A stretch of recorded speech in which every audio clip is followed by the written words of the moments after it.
For Europe itself, for the EU in particular, we don't have a security of food as issue, but we have a price issue, and there's definitely a massive increase in the cost of living for households because of what they need to buy.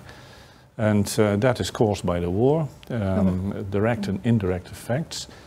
You know that Ukraine has always been one of the major wheat and cereals exporters globally in Europe, but also to Africa and to Asia. Now all of that is now drastically reduced, minus 80% or something from the performance, and that is all caused by war. That people can't go into the fields because of the fear of being shot. Of course, if you, with the 6.5 million refugees from Ukraine gone abroad to seek shelter, of course you have a total disruption of the Ukrainian economy, the cities, but also in agriculture. So the country can't possibly produce at the same level.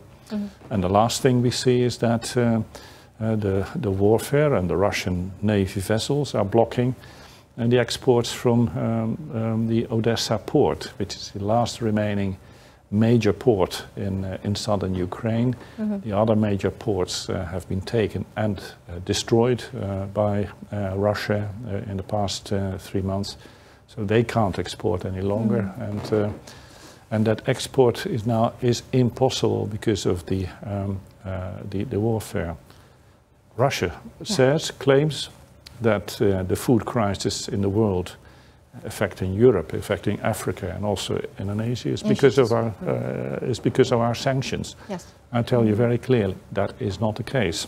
It's not a case. There is not a single sanction on the side of the EU that would block the export of grains, of food, of fertilizer from wherever, including from Russia, to Europe, to African countries, and to Asia. Not a single sanction that is targeting the food and food products.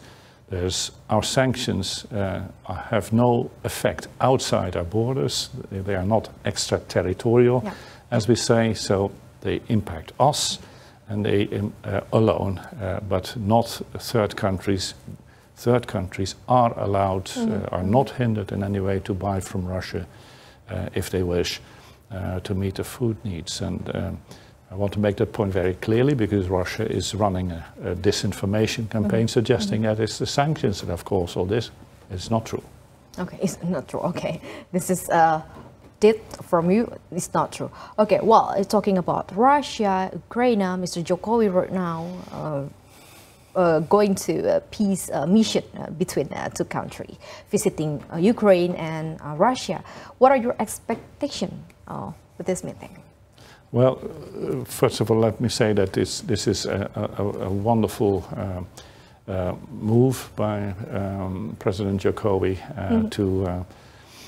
to travel off to Kiev and to express, as he did yesterday in the press conference, his sympathy for the suffering and his concern for the problems that Ukraine faced, but also that are faced by the world because of the food crisis. So that is one.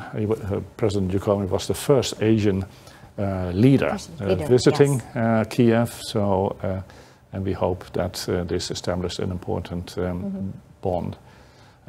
Secondly, now he travels to Moscow to meet with President Putin. From our side, we hope very much that with the leverage that he has as president of Indonesia and as president of the G20 this year, he can put his best pressure on President Putin and influence him to work towards the solution to this conflict. And that, and at the end of the day, the key to the solution of this war is in the Kremlin, is with President Putin. He started the war, not Ukraine. He started the war, he invaded Ukraine.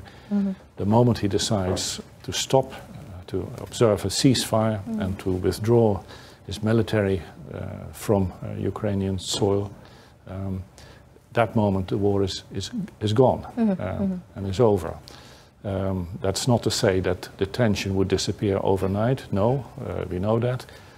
For that, the tension over certain problems that Russia sees in Ukraine, not saying that Russia is right, but it sees these problems. For those to resolve those tensions, of course, we need a negotiation for a durable, lasting peace between the two sides, with guarantors to support that, the UN, Turkey, Indonesia, possibly. Everybody who can bring a positive influence and positive support to such a negotiated solution should be there. And we're working as the European Union very much in that direction.